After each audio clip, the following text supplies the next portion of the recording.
اور زمین پر کوئی چلنے پھرنے والا نہیں مگر اس کا رزق اللہ کے ذمے ہے. وہ اس کے رہنے کی جگہ کو بھی جانتا ہے اور جہاں سونپا جاتا ہے اسے بھی. یہ سب کچھ کتاب روشن میں لکھا ہوا ہے. اور وہی تو ہے جس نے آسمانوں اور زمین کو 6 دن میں بنایا اور اس وقت اس کا عرش پانی پر تھا.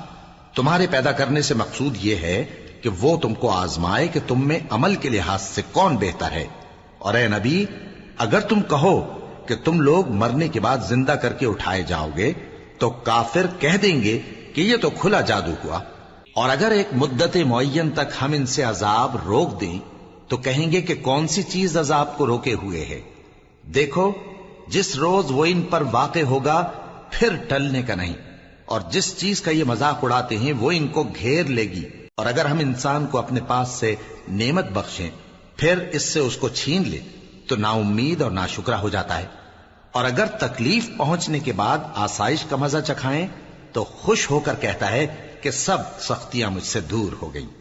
بے شک وہ ہے ہی خوشی میں مست ہو جانے والا، بڑا فخر جتانے والا. ہاں، جنہوں نے صبر کیا اور عمل نیک کیے یہی ہیں جن کے لیے بخشش اور اجر عظیم ہے. تو شاید تم کچھ چیز وہی میں سے جو تمہارے پاس آتی ہے چھوڑ دو، اور اس خیال سے تمہارا دل تنگ ہو کہ کافر یہ کہنے لگیں کہ اس پر کوئی خزانہ کیوں نہیں نازل ہوا یا اس کے ساتھ کوئی فرشتہ کیوں نہیں آیا. اے نبی، تم تو صرف نصیحت کرنے والے ہو اور اللہ ہر چیز کا نگہبان ہے. کیا یہ لوگ کہتے ہیں کہ اس نے قرآن از خود بنا لیا ہے؟ کہہ دو کہ اگر سچے ہو تو تم بھی ایسی 10 صورتیں بنا لاؤ اور اللہ کے سوا جس جس کو بلا سکتے ہو بلا بھی لو. پس اگر وہ تمہاری بات قبول نہ کریں تو جان لو کہ یہ قرآن اللہ کے علم سے اترا ہے اور یہ کہ اس کے سوا کوئی معبود نہیں. تو کیا تم لوگ اسلام لاتے ہو؟ جو لوگ دنیا کی زندگی اور اس کی زیب و زینت کے طالب ہوں ہم ان کے اعمال کا بدلہ انہیں دنیا ہی میں دے دیتے ہیں اور اس میں ان کی حق تلفی نہیں کی جاتی. یہ وہ لوگ ہیں جن کے لیے آخرت میں آتش جہنم کے سوا اور کچھ نہیں، اور جو عمل انہوں نے دنیا میں کیے سب برباد اور جو کچھ یہ کرتے رہے سب ضائع ہوا. بھلا جو لوگ اپنے پروردگار کی طرف سے دلیل روشن رکھتے ہوں اور ان کے ساتھ ایک آسمانی گواہ بھی اس کی جانب سے ہو، اور اس سے پہلے موسیٰ کی کتاب ہو جو پیشوا اور رحمت ہے، تو کیا وہ قرآن پر ایمان نہیں لائیں گے؟ یہی لوگ تو اس پر ایمان لاتے ہیں، اور جو کوئی اور فرقوں میں سے اس سے منکر ہو تو اس کا ٹھکانہ آگ ہے. تو تم اس قرآن سے شک میں نہ ہونا، یہ تمہارے پروردگار کی طرف سے حق ہے، لیکن اکثر لوگ ایمان نہیں لاتے. اور اس سے بڑھ کر ظالم کون ہوگا جو اللہ پر جھوٹ باندھے؟ ایسے لوگ اپنے رب کے سامنے پیش کیے جائیں گے اور گواہ کہیں گے کہ یہی لوگ ہیں جنہوں نے اپنے پروردگار پر جھوٹ بولا تھا. سن رکھو کہ ظالموں پر اللہ کی لعنت ہے، جو اللہ کے رستے سے روکتے اور اس میں کجی چاہتی ہیں اور وہ آخرت کا بھی انکار کرتے ہیں. یہ لوگ زمین میں کہیں چھپ کر اللہ کو ہرا نہیں سکتے اور نہ اللہ کے سوا کوئی ان کا حمایتی ہے. اے پیغمبر، ان کو دگنا عذاب دیا جائے گا کیونکہ یہ شدت کفر سے تمہاری بات نہیں سن سکتے تھے اور نہ تم کو دیکھ سکتے تھے. یہی ہیں جنہوں نے اپنے آپ کو خسارے میں ڈالا اور جو کچھ یہ افترا کیا کرتے تھے ان سے جاتا رہا. بلا شبہ یہ لوگ آخرت میں سب سے زیادہ نقصان پانے والے ہیں. جو لوگ ایمان لائے اور عمل نیک کیے اور اپنے پروردگار کے آگے عاجزی کی یہی صاحب جنت ہیں، ہمیشہ اس میں رہیں گے. دونوں فریقوں یعنی کافر و مومن کی مثال ایسی ہے جیسے ایک اندھا بہرا ہو اور ایک دیکھتا سنتا. بھلا دونوں کا حال یکساں ہو سکتا ہے؟ پھر تم سوچتے کیوں نہیں؟ اور ہم نے نوح کو ان کی قوم کی طرف بھیجا تو انہوں نے ان سے کہا کہ میں تم کو کھول کھول کر ڈر سنانے اور یہ پیغام پہنچانے آیا ہوں کہ اللہ کے سوا کسی کی عبادت نہ کرو، مجھے تمہاری نسبت دردناک عذاب کا خوف ہے. تو ان کی قوم کے سردار جو کافر تھے کہنے لگے کہ ہم تم کو اپنے ہی جیسا ایک آدمی دیکھتے ہیں اور یہ بھی دیکھتے ہیں کہ تمہارے پیرو وہی لوگ ہوئے ہیں جو ہم میں ادنا درجے کے ہیں اور وہ بھی سطحی رائے سے، اور ہم تم میں اپنے اوپر کسی طرح کی فضیلت نہیں دیکھتے بلکہ تمہیں جھوٹا خیال کرتے ہیں. فرمایا کہ اے قوم دیکھو تو اگر میں اپنے پروردگار کی طرف سے دلیل روشن رکھتا ہوں اور اس نے مجھے اپنے ہاں سے رحمت بخشی ہو جس کی حقیقت تم سے پوشیدہ ہو گئی ہے، تو کیا ہم اس کے لیے تمہیں مجبور کر سکتے ہیں جبکہ تم اس سے ناخوش ہو؟ اور اے قوم، میں اس نصیحت کے بدلے تم سے مال و زر کا مطالبہ تو نہیں کرتا، میرا صلہ تو اللہ کے ذمے ہے، اور جو لوگ ایمان لائے ہیں میں ان کو نکالنے والا بھی نہیں ہوں، وہ تو اپنے پروردگار سے ملنے والے ہیں، لیکن میں دیکھتا ہوں کہ تم لوگ نادانی کر رہے ہو۔ اے میری قوم، اگر میں ان کو نکال دوں تو اللہ کی گرفت سے بچانے کے لیے کون میری مدد کر سکتا ہے؟ بھلا تم غور کیوں نہیں کرتے؟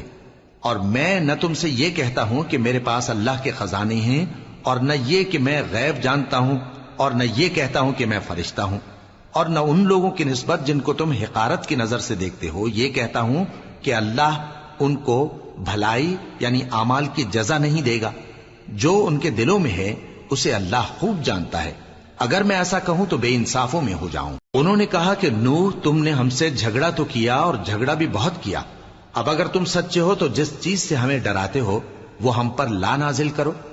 نوح نے کہا کہ اس عذاب کو تو اللہ ہی چاہے گا تو نازل کرے گا، اور تم اللہ کو کسی طرح ہرا نہیں سکتے، اور اگر میں یہ چاہوں کہ تمہاری خیر خواہی کروں اور اللہ یہ چاہے کہ تمہیں گمراہ رہنے دے تو میری خیر خواہی تم کو کچھ فائدہ نہیں دے سکتی، وہی تمہارا پروردگار ہے اور تمہیں اسی کی طرف لوٹ کر جانا ہے۔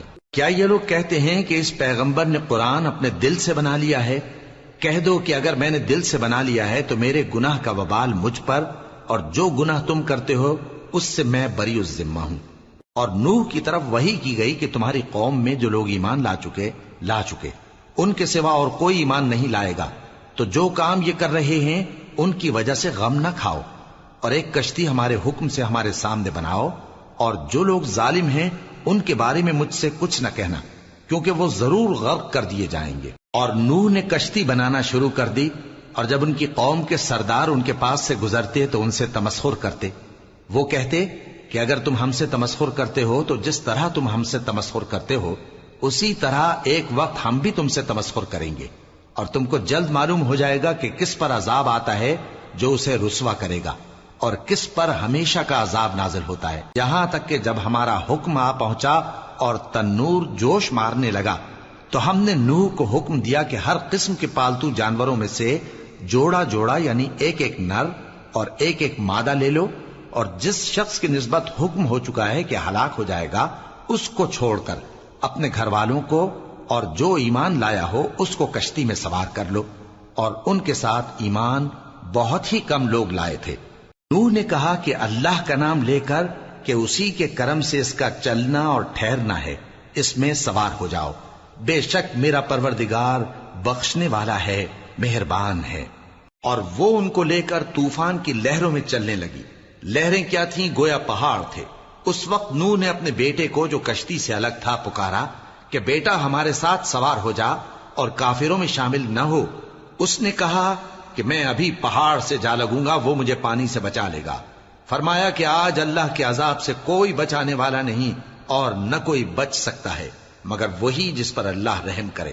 اتنے میں دونوں کے درمیان لہر حائل ہو گئی اور وہ ڈوب کر رہ گیا، اور حکم دیا گیا کہ اے زمین اپنا پانی نگل جا اور اے آسمان تھم جا، اور پانی خشک ہو گیا اور کام تمام کر دیا گیا، اور کشتی کوہ جودی پر جا ٹھہری، اور کہہ دیا گیا کہ بے انصاف لوگوں پر لعنت۔ اور نوح نے اپنے پروردگار کو پکارا اور کہا کہ پروردگار، میرا بیٹا بھی میرے گھر والوں میں ہے، تو اس کو بھی نجات دے، تیرا وعدہ سچا ہے اور تو بہترین حاکم ہے۔ اللہ نے فرمایا کہ اے نوح، وہ تیرے گھر والوں میں نہیں ہے، وہ تو سراسر بد عمل ہے، تو جس چیز کی تم کو حقیقت معلوم نہیں اس کے بارے میں مجھ سے درخواست ہی نہ کرو، اور میں تم کو نصیحت کرتا ہوں کہ نادان نہ بنو۔ نوح نے کہا پروردگار، میں تجھ سے پناہ مانگتا ہوں کہ ایسی چیز کی تجھ سے درخواست کروں جس کی حقیقت مجھے معلوم نہیں، اور اگر تو مجھے نہیں بخشے گا اور مجھ پر رحم نہیں فرمائے گا تو میں تباہ ہو جاؤں گا۔ حکم ہوا کہ نوح ہماری طرف سے سلامتی اور برکتوں کے ساتھ جو تم پر اور تمہارے ساتھ کی جماعتوں پر نازل کی گئی ہیں اتر آؤ، اور کچھ اور جماعتیں ہوں گی جن کو ہم دنیا کے فوائد سے بہرہ مند کریں گے، پھر ان کو ہماری طرف سے عذاب علیم پہنچے گا۔ یہ حالات غیب کی خبروں میں سے ہیں جو ہم تمہاری طرف بھیجتے ہیں، اور اس سے پہلے نہ تم ہی ان کو جانتے تھے اور نہ تمہاری قوم ہی ان سے واقف تھی، تو صبر کرو کہ انجام پرہیزگاروں ہی کا بھلا ہے۔ اور ہم نے قوم عاد کی طرف ان کے بھائی ہود کو بھیجا. انہوں نے کہا اے میری قوم، اللہ ہی کی عبادت کرو، اس کے سوا تمہارا کوئی معبود نہیں. تم شرک کر کے اللہ پر محض بہتان باندھتے ہو. میری قوم، میں اس واعظ و نصیحت کا تم سے کچھ صلہ نہیں مانگتا. میرا صلہ تو اس کے ذمے ہے جس نے مجھے پیدا کیا. بھلا تم سمجھتے کیوں نہیں؟ اور اے قوم، اپنے پروردگار سے بخشش مانگو، پھر اس کے آگے توبہ کرو. وہ تم پر آسمان سے موسلا دھار بارش برسائے گا اور تمہاری طاقت پر طاقت بڑھائے گا. اور دیکھو، گناہگار بن کر روگردانی نہ کرو. وہ بولے ہود، تم ہمارے پاس کوئی دلیل ظاہر نہیں لائے، اور ہم صرف تمہارے کہنے سے نہ اپنے معبودوں کو چھوڑنے والے ہیں اور نہ تم پر ایمان لانے والے ہیں. ہم تو یہ سمجھتے ہیں کہ ہمارے کسی معبود نے تمہیں تکلیف پہنچا کر دیوانہ کر دیا ہے. انہوں نے کہا کہ میں اللہ کو گواہ کرتا ہوں اور تم بھی گواہ رہو کہ جن کو تم اللہ کا شریک بناتے ہو میں ان سے بیزار ہوں. یعنی جن کی اللہ کے سوا عبادت کرتے ہو، تو تم سب مل کر میرے بارے میں جو تدبیر کرنی چاہو کر لو اور مجھے مہلت نہ دو. میں اللہ پر، جو میرا اور تمہارا سب کا پروردگار ہے، بھروسہ رکھتا ہوں. زمین پر جو چلنے پھرنے والا ہے وہ اللہ کے قبضہ قدرت میں ہے. بے شک میرا پروردگار سیدھے رستے پر ہے. اب اگر تم روگردانی کرو گے تو جو پیغام میرے ذریعے تمہاری طرف بھیجا گیا ہے وہ میں نے تمہیں پہنچا دیا ہے، اور میرا پروردگار تمہاری جگہ اور لوگوں کو لا بسائے گا، اور تم اللہ کا کچھ بھی نہیں بگاڑ سکو گے. میرا پروردگار تو ہر چیز پر نگہبان ہے. اور جب ہمارا حکم عذاب آ پہنچا تو ہم نے ہود کو اور جو لوگ ان کے ساتھ ایمان لائے تھے ان کو اپنی مہربانی سے بچا لیا اور انہیں عذاب شدید سے نجات دی. یہ وہی قوم عاد ہے جس نے اللہ کی نشانیوں سے انکار کیا اور اس کے پیغمبروں کی نافرمانی کی اور ہر سرکش و متکبر کا کہا مانا. اور اس دنیا میں بھی لعنت ان کے پیچھے لگی رہی اور قیامت کے دن بھی لگی رہے گی. دیکھو، قوم عاد نے اپنے پروردگار سے کفر کیا، اور سن رکھو، قوم عاد پر پھٹکار ہے جو ہود کی قوم تھی. اور قوم سمود کی طرف ان کے بھائی صالح کو بھیجا تو انہوں نے کہا اے قوم، اللہ ہی کی عبادت کرو، اس کے سوا تمہارا کوئی معبود نہیں. اسی نے تم کو زمین سے پیدا کیا اور اس میں آباد کیا، تو اس سے مغفرت مانگو اور اس کے آگے توبہ کرو. بے شک میرا پروردگار نزدیک بھی ہے اور دعا کا قبول کرنے والا بھی ہے. انہوں نے کہا کہ صالح، اس سے پہلے ہم تم سے کئی طرح کی امیدیں رکھتے تھے، اب وہ منقطع ہو گئی. کیا تم ہم کو ان چیزوں سے منع کرتے ہو جن کو ہمارے بزرگ پوجتے آئے ہیں؟ اور جس بات کی طرف تم ہمیں بلاتے ہو اس کی طرف سے ہم بڑے بھاری شک میں ہیں. صالح نے کہا اے میری قوم، بھلا دیکھو تو، اگر میں اپنے پروردگار کی طرف سے کھلی دلیل پر ہوں اور اس نے مجھے اپنے ہاتھ سے نبوت کی نعمت بخشی ہو، تو اگر میں اللہ کی نافرمانی کروں تو اس کے سامنے میری کون مدد کرے گا؟ تم تو کفر کی باتوں سے میرا نقصان ہی کرتے ہو. اور یہ بھی کہا کہ اے قوم، یہ اللہ کی اونٹنی تمہارے لیے ایک نشانی یعنی معجزہ ہے، تو اس کو چھوڑ دو کہ اللہ کی زمین میں جہاں چاہے چرتی پھرے، اور اس کو کسی طرح کی تکلیف نہ دینا، ورنہ تمہیں جلد عذاب آ پکڑے گا. مگر انہوں نے اس کو کاٹ ڈالا. تو صالح نے کہا کہ اپنے گھروں میں 3 دن اور فائدے اٹھا لو، یہ وعدہ ہے کہ جھوٹا نہ ہوگا. پس جب ہمارا حکم آ گیا تو ہم نے صالح کو اور جو لوگ ان کے ساتھ ایمان لائے تھے ان کو اپنی مہربانی سے بچا لیا اور اس دن کی رسوائی سے محفوظ رکھا. بے شک تمہارا پروردگار طاقتور ہے، زبردست ہے.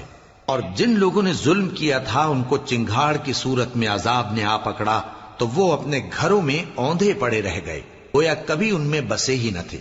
سن رکھو کہ قوم سمود نے اپنے پروردگار سے کفر کیا، اور سن رکھو قوم سمود پر پھٹکار ہے.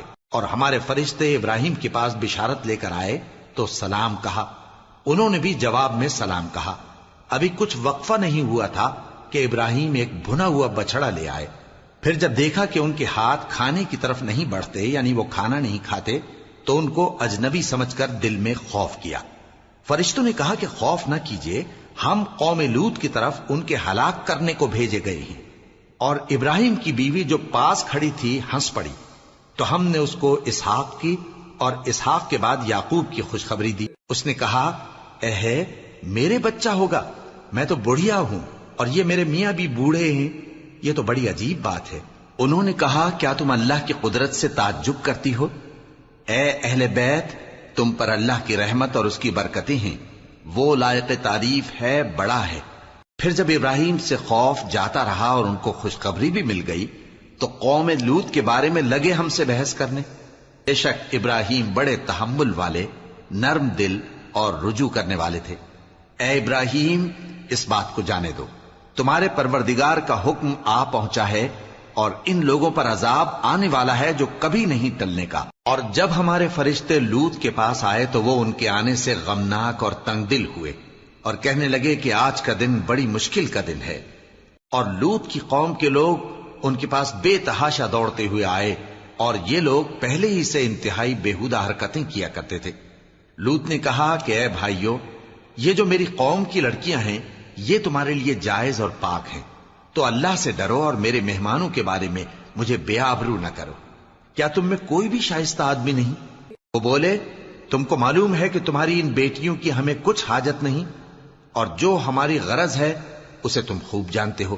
لوط نے کہا اے کاش مجھ میں تمہارے مقابلے کی طاقت ہوتی یا میں کسی مضبوط قلعے میں پناہ لے لیتا۔ فرشتوں نے کہا اے لوط، ہم تمہارے پروردگار کے فرشتے ہیں، یہ لوگ ہرگز تم تک نہیں پہنچ سکیں گے، تو کچھ رات رہے سے اپنے گھر والوں کو لے کر چل دو، اور تم میں سے کوئی شخص پیچھے مڑ کر نہ دیکھے مگر تمہاری بیوی کے جو آفت ان پر پڑنے والی ہے وہی اس پر بھی پڑے گی۔ ان کے عذاب کے وعدے کا وقت صبح ہے، اور کیا صبح کچھ دور ہے؟ پھر جب ہمارا حکم آیا ہم نے اس بستی کو الٹ کر نیچے اوپر کر دیا اور ان پر پتھر کی تہ بتہ کنکریاں برسائیں جن پر تمہارے پروردگار کے ہاں سے نشان کیے ہوئے تھے، اور وہ بستی ان ظالموں سے کچھ دور نہیں۔ اور مدین کی طرف ان کے بھائی شعیب کو بھیجا تو انہوں نے کہا کہ اے قوم، اللہ ہی کی عبادت کرو کہ اس کے سوا تمہارا کوئی معبود نہیں، اور ناپ اور تول میں کمی نہ کیا کرو، میں تو تم کو آسودہ حال دیکھتا ہوں، اور اگر تم ایمان نہ لاؤ گے تو مجھے تمہارے بارے میں ایک ایسے دن کے عذاب کا خوف ہے جو تم کو گھیر کر رہے گا۔ اور اے میری قوم، ناپ اور تول انصاف کے ساتھ پوری پوری کیا کرو، اور لوگوں کو ان کی چیزیں کم نہ دیا کرو، اور زمین میں خرابی کرتے نہ پھرو۔ اگر تم کو میرے کہنے کا یقین ہو تو اللہ کا دیا ہوا نفع ہی تمہارے لیے بہتر ہے، اور میں تمہارا نگہبان نہیں ہوں۔ انہوں نے کہا اے شعیب، کیا تمہاری نماز تمہیں یہ سکھاتی ہے کہ جن کو ہمارے باپ دادا پوجتے آئے ہیں ہم ان کو ترک کر دیں، یا اپنے مال میں تصرف کرنا چاہیں تو نہ کریں؟ تم تو بڑے نرم دل اور بڑے سیدھے ہو۔ انہوں نے کہا کہ اے قوم، دیکھو تو اگر میں اپنے پروردگار کی طرف سے دلیل روشن پر ہوں اور اس نے اپنے ہاں سے مجھے نیک روزی دی ہو تو کیا میں اپنا فرض ادا نہ کروں؟ اور میں نہیں چاہتا کہ جس بات سے میں تمہیں منع کروں خود اس کو کرنے لگوں۔ میں تو جہاں تک مجھ سے ہو سکے تمہارے معاملات کی اصلاح چاہتا ہوں، اور اس بارے میں مجھے توفیق کا ملنا اللہ ہی کے فضل سے ہے۔ میں اسی پر بھروسہ رکھتا ہوں اور اسی کی طرف رجوع کرتا ہوں۔ اور اے قوم، میری مخالفت تم سے کوئی ایسا کام نہ کرا دے کہ جیسی مصیبت نوح کی قوم یا ہود کی قوم یا صالح کی قوم پر واقع ہوئی تھی ویسی ہی مصیبت تم پر واقع ہو۔ اور لوط کی قوم کا زمانہ تو تم سے کچھ دور نہیں، اور اپنے پروردگار سے بخشش مانگو اور اس کے آگے توبہ کرو، بے شک میرا پروردگار بڑا مہربان ہے، بہت محبت کرنے والا ہے۔ انہوں نے کہا کہ شعیب، تمہاری بہت سی باتیں ہماری سمجھ میں نہیں آتی، اور ہم دیکھتے ہیں کہ تم ہم میں کمزور بھی ہو، اور اگر تمہارے بھائی بند نہ ہوتے تو ہم تم کو سنسار کر دیتے، اور تم ہم پر کسی طرح بھی غالب نہیں ہو۔ انہوں نے کہا کہ اے قوم، کیا میرے بھائی بندوں کا دباؤ تم پر اللہ سے زیادہ ہے، اور اس کو تم نے پیٹھ پیچھے ڈال رکھا ہے؟ میرا پروردگار تو تمہارے سب اعمال کا احاطہ کیے ہوئے ہے۔ اور اے قوم، تم اپنی جگہ کام کیے جاؤ، میں اپنی جگہ کام کیے جاتا ہوں۔ تم کو ان قریب معلوم ہو جائے گا کہ رسوا کرنے والا عذاب کس پر آتا ہے اور جھوٹا کون ہے، اور تم بھی انتظار کرو، میں بھی تمہارے ساتھ انتظار کرتا ہوں۔ اور جب ہمارا حکم آ پہنچا تو ہم نے شعیب کو اور جو لوگ ان کے ساتھ ایمان لائے تھے ان کو تو اپنی رحمت سے بچا لیا، اور جو ظالم تھے ان کو چنگھاڑ نے آ دبوچا، تو وہ اپنے گھروں میں اوندھے پڑے رہ گئے، گویا ان میں کبھی بسے ہی نہ تھے۔ سن رکھو کہ مدین پر ویسی ہی پھٹکار ہے جیسی سمود پر پھٹکار تھی۔ اور ہم نے موسیٰ کو اپنی نشانیاں اور دلیل روشن دے کر بھیجا فرعون اور اس کے سرداروں کی طرف، تو وہ فرعون ہی کے حکم پر چلتے رہے، حالانکہ فرعون کا حکم درست نہیں تھا۔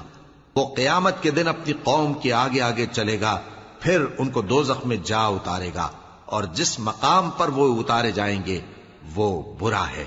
اور اس جہان میں بھی لعنت ان کے پیچھے لگا دی گئی، اور قیامت کے دن بھی پیچھے لگی رہے گی۔ جو انعام ان کو ملا ہے برا ہے۔ یہ پرانی بستیوں کے تھوڑے سے حالات ہیں جو ہم تم سے بیان کرتے ہیں، ان میں سے بعض تو باقی ہیں اور بعض تہس نہس ہو گئیں۔ اور ہم نے ان لوگوں پر ظلم نہیں کیا بلکہ انہوں نے خود اپنے اوپر ظلم کیا۔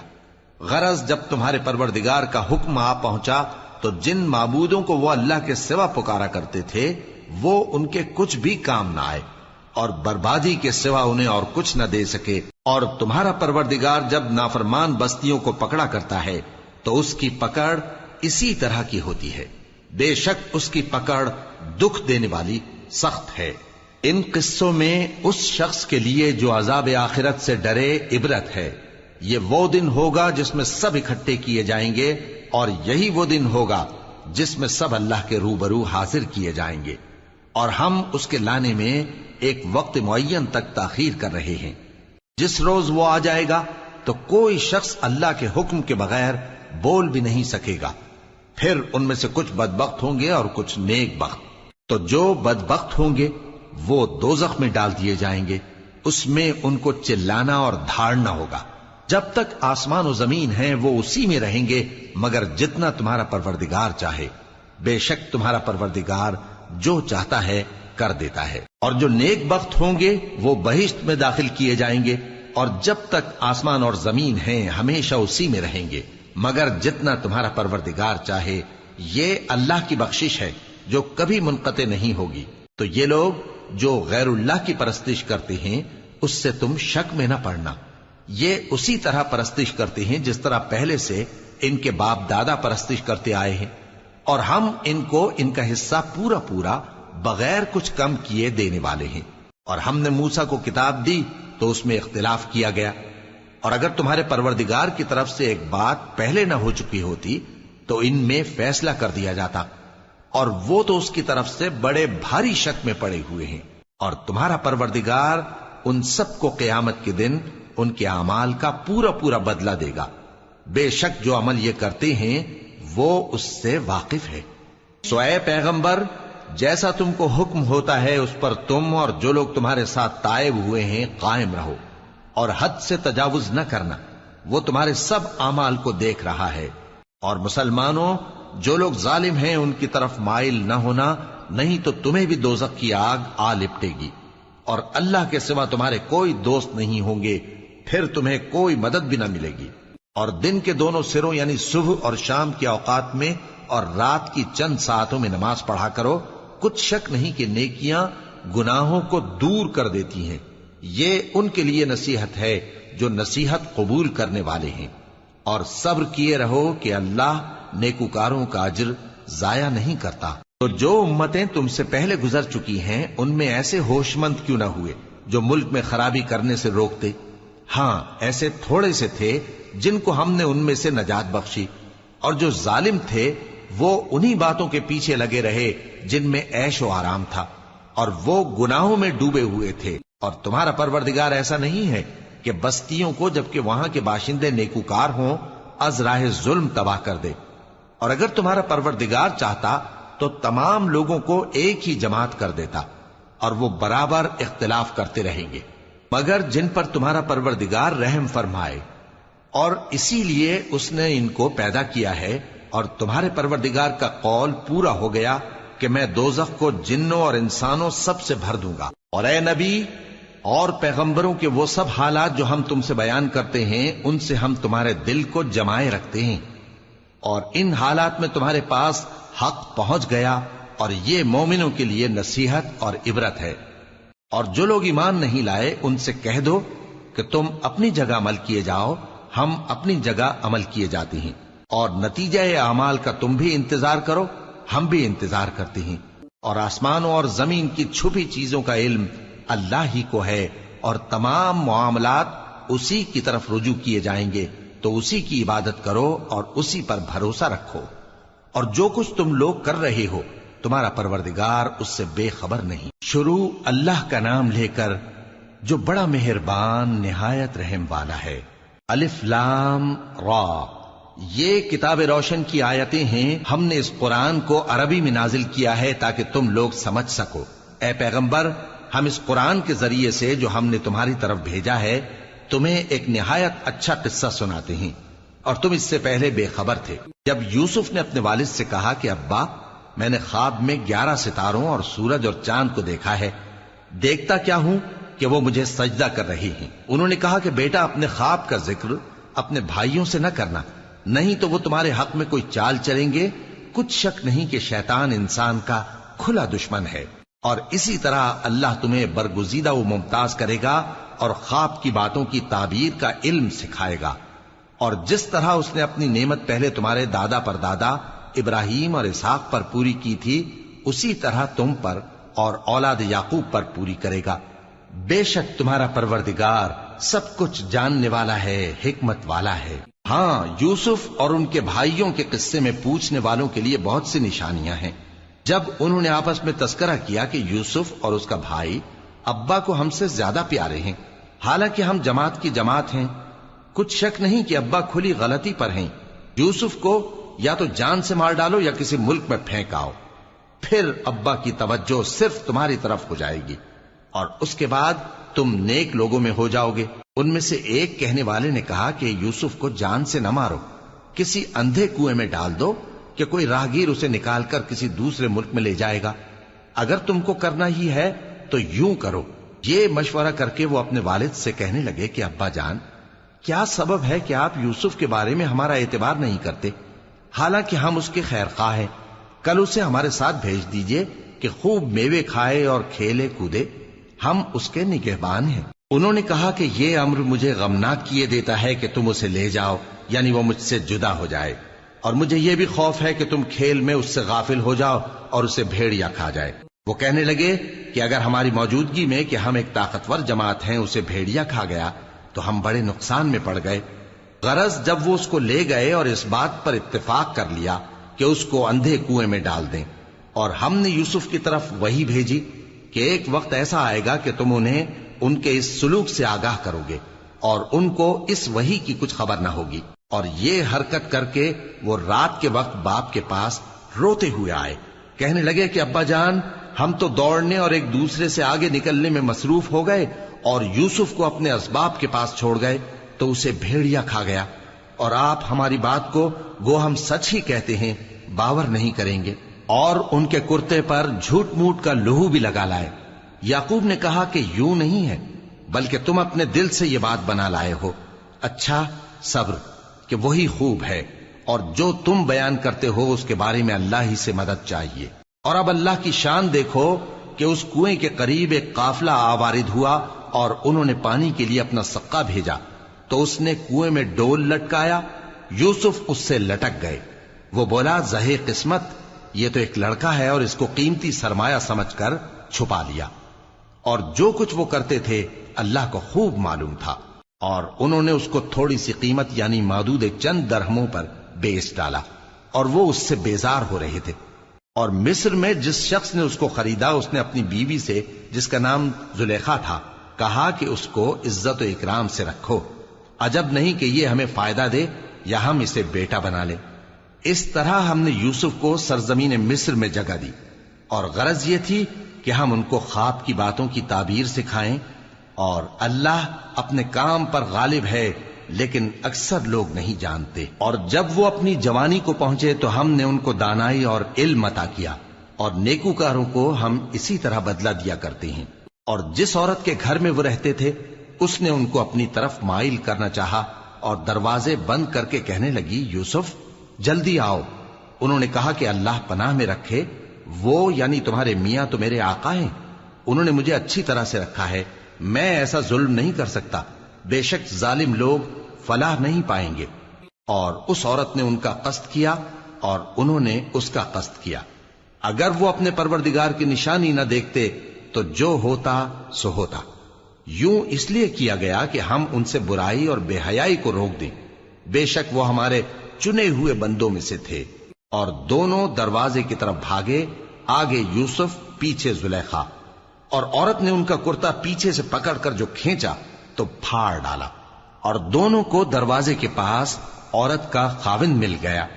تو عورت بولی کہ جو شخص تمہاری بیوی کے ساتھ برا ارادہ کرے اس کی اس کے سوا کیا سزا ہے کہ یا تو قید کیا جائے یا اسے دکھ کا عذاب دیا جائے۔ یوسف نے کہا اسی نے مجھ کو اپنی طرف مائل کرنا چاہا تھا، اور اس کے خاندان میں سے ایک گواہ نے گواہی دی کہ اگر اس کا کرتا آگے سے پھٹا ہو تو یہ سچی اور یوسف جھوٹا ہے، اور اگر کرتا پیچھے سے پھٹا ہو تو یہ جھوٹی اور وہ سچا ہے۔ سو جب اس کا کرتا دیکھا تو پیچھے سے پھٹا تھا، تب اس نے زلیخا سے کہا کہ یہ تمہارا ہی فریب ہے، اور کچھ شک نہیں کہ تم عورتوں کے فریب بڑے بھاری ہوتے ہیں۔ یوسف اس بات کا خیال نہ کر، اور زلیخا تو اپنے گناہ کی بخشش مانگ، بے شک خطا تیری ہی ہے۔ اور شہر میں عورتیں گفتگویں کرنے لگیں کہ عزیز کی بیوی اپنے غلام کو اپنی طرف مائل کرنا چاہتی ہے، اور اس کی محبت اس کے دل میں گھر کر گئی ہے، ہم دیکھتی ہیں کہ وہ کھلی گمراہی میں ہے۔ پھر جب زلیخا نے ان عورتوں کی گفتگو جو حقیقت میں دیدار یوسف کے لیے ایک چال تھی سنی، تو ان کے پاس دعوت کا پیغام بھیجا اور ان کے لیے ایک محفل مرتب کی، اور پھل تراشنے کے لیے ہر ایک کو ایک ایک چھری دی، اور یوسف سے کہا کہ ان کے سامنے آؤ۔ جب عورتوں نے ان کو دیکھا تو ان کا روب حسن ان پر ایسا چھا گیا کہ پھل تراشتے تراشتے اپنے ہاتھ کاٹ لیے، اور بے ساختہ بول اٹھی کہ اللہ پاک ہے، یہ آدمی نہیں، یہ تو کوئی بزرگ فرشتہ ہے۔ زلیخا نے کہا تو یہ وہی ہے جس کے بارے میں تم مجھے تانے دیتی تھیں، اور بے شک میں نے اس کو اپنی طرف مائل کرنا چاہا مگر یہ بچا رہا، اور اگر یہ وہ کام نہ کرے گا جو میں اسے کہتی ہوں تو قید کر دیا جائے گا اور ذلیل ہوگا۔ یوسف نے دعا کی کہ پروردگار جس کام کی طرف یہ مجھے بلاتی ہیں اس کی نسبت مجھے قید پسند ہے، اور اگر تو مجھ سے ان کے فریب کو نہ ہٹائے گا تو میں ان کی طرف مائل ہو جاؤں گا اور نادانوں میں سے ہو جاؤں گا۔ پس ان کے رب نے ان کی دعا قبول کر لی اور ان سے عورتوں کا داؤں ٹال دیا، بے شک وہی تو سننے والا ہے، جاننے والا ہے۔ پھر باوجود اس کے کہ وہ لوگ ان کی بے گناہی کے نشان دیکھ چکے تھے، ان کی رائے یہی ٹھہری کہ کچھ عرصے کے لیے ان کو قید ہی کر دیں، اور ان کے ساتھ دو اور جوان بھی داخل زندہ ہوئے۔ ایک نے ان میں سے کہا کہ میں نے خواب دیکھا ہے، دیکھتا کیا ہوں کہ شراب کے لیے انگور نچوڑ رہا ہوں۔ دوسرے نے کہا کہ میں نے بھی خواب دیکھا ہے، میں یہ دیکھتا ہوں کہ اپنے سر پر روٹیاں اٹھائے ہوئے ہوں اور پرندے ان میں سے کھا رہے ہیں، تو ہمیں ان کی تعبیر بتا دیجئے کہ ہم تمہیں نیکوکار دیکھتے ہیں۔ یوسف نے کہا کہ جو کھانا تم کو ملنے والا ہے وہ آنے نہیں پائے گا کہ میں اس سے پہلے تم کو اس کی تعبیر بتا دوں گا۔ یہ ان باتوں میں سے ہے جو میرے پروردگار نے مجھے سکھائی ہیں۔ جو لوگ اللہ پر ایمان نہیں لاتے اور آخرت کا انکار کرتے ہیں، میں نے ان کا مذہب چھوڑ دیا ہے، اور میں اپنے باپ دادا ابراہیم اور اسحاق اور یعقوب کے مذہب پر چلتا ہوں۔ ہمیں شایع نہیں ہے کہ کسی چیز کو اللہ کے ساتھ شریک بنائیں، یہ اللہ کا فضل ہے ہم پر بھی اور لوگوں پر بھی، لیکن اکثر لوگ شکر نہیں کرتے۔ اے میرے قید خانے کے رفیقو، بھلا کئی جدا جدا آقا اچھے یا اللہ جو اکیلا ہے سب پر غالب ہے؟ جن چیزوں کی تم اللہ کے سوا پرستش کرتے ہو وہ صرف نام ہی نام ہیں جو تم نے اور تمہارے باپ دادا نے رکھ لیے ہیں، اللہ نے ان کی کوئی سند نازل نہیں کی۔ سن رکھو کہ اللہ کے سوا کسی کی حکومت نہیں ہے، اس نے ارشاد فرمایا ہے کہ اس کے سوا کسی کی عبادت نہ کرو، یہی سیدھا دین ہے، لیکن اکثر لوگ نہیں جانتے۔ اے میرے قید خانے کے رفیقو، تم میں سے ایک جو پہلا خواب بیان کرنے والا ہے وہ تو اپنے آقا کو شراب پلایا کرے گا، اور جو دوسرا ہے وہ سولی دیا جائے گا، اور پرندے اس کا سر نوچ کھائیں گے۔ جو بات تم مجھ سے پوچھتے تھے وہ فیصل ہو چکی ہے، اور ان دونوں میں سے جس کی نسبت یوسف نے خیال کیا کہ وہ رہائی پا جائے گا، اس سے کہا کہ اپنے آقا سے میرا ذکر بھی کر دینا۔ پھر شیطان نے اسے ان کا اپنے آقا سے ذکر کرنا بھلا دیا، اور یوسف کئی برس قید خانے ہی میں رہے۔ اور بادشاہ نے کہا کہ میں نے خواب دیکھا ہے، دیکھتا کیا ہوں کہ 7 موٹی گائیں ہیں جن کو 7 دبلی گائیں کھا رہی ہیں، اور 7 خوشے سبز ہیں اور 7 خشک۔ اے درباریو، اگر تم خوابوں کی تعبیر دے سکتے ہو تو مجھے میرے خواب کی تعبیر بتاؤ۔ انہوں نے کہا یہ خواب تو پریشان خیالی سے ہیں اور ہمیں ایسے خوابوں کی تعبیر نہیں آتی۔ اور وہ شخص جو دونوں قیدیوں میں سے رہائی پا گیا تھا اور جسے مدت کے بعد وہ بات یاد آ گئی، بول اٹھا کہ میں آپ کو اس کی تعبیر لا بتاتا ہوں، مجھے قید خانے جانے کی اجازت دیجیے۔ غرض وہ یوسف کے پاس آیا اور کہنے لگا، یوسف، اے بڑے سچے یوسف، ہمیں اس خواب کی تعبیر بتائیے کہ 7 موٹی گایوں کو 7 دبلی گائیں کھا رہی ہیں، اور 7 خوشے سبز ہیں اور 7 سوکھے، تاکہ میں لوگوں کے پاس واپس جا کر تعبیر بتاؤں۔ عجب نہیں کہ وہ تمہاری قدر جانے۔ انہوں نے کہا کہ تم لوگ 7 سال متواتر کھیتی کرتے رہو گے، تو جو غلہ کاٹو تو تھوڑے سے غلے کے سوا جو کھانے میں آئے باقی کو خوشوں میں ہی رہنے دینا۔ پھر اس کے بعد خشک سالی کے 7 سخت سال آئیں گے کہ جو غلہ تم نے جمع کر رکھا ہوگا وہ سب کو کھا جائیں گے، صرف وہی تھوڑا سا رہ جائے گا جو تم احتیاط سے رکھ چھوڑو گے۔ پھر اس کے بعد ایک ایسا سال آئے گا کہ خوب مے برسے گا اور لوگ اس میں رس نچوڑیں گے۔ اور یہ تعبیر سن کر بادشاہ نے حکم دیا کہ یوسف کو میرے پاس لے آؤ۔ سو جب قاصد ان کے پاس گیا تو انہوں نے کہا کہ اپنے آقا کے پاس واپس جاؤ اور اس سے پوچھو کہ ان عورتوں کا کیا حال ہے جنہوں نے اپنے ہاتھ کاٹ لیے تھے، بے شک میرا پروردگار ان کے فریب سے خوب واقف ہے۔ بادشاہ نے عورتوں سے پوچھا کہ تمہارا کیا قصہ تھا جب تم نے یوسف کو اپنی طرف مائل کرنا چاہا؟ سب بول اٹھیں کہ اللہ پاک ہے، ہم نے اس میں کوئی برائی معلوم نہیں کی۔ عزیز کی بیوی نے کہا، اب سچی بات تو ظاہر ہو ہی گئی ہے، اصل یہ ہے کہ میں نے اس کو اپنی طرف مائل کرنا چاہا تھا اور وہ بے شک سچا ہے۔ یوسف نے کہا کہ میں نے یہ بات اس لیے پوچھی ہے کہ عزیز کو یقین ہو جائے کہ میں نے اس کی پیٹھ پیچھے اس کی امانت میں خیانت نہیں کی، اور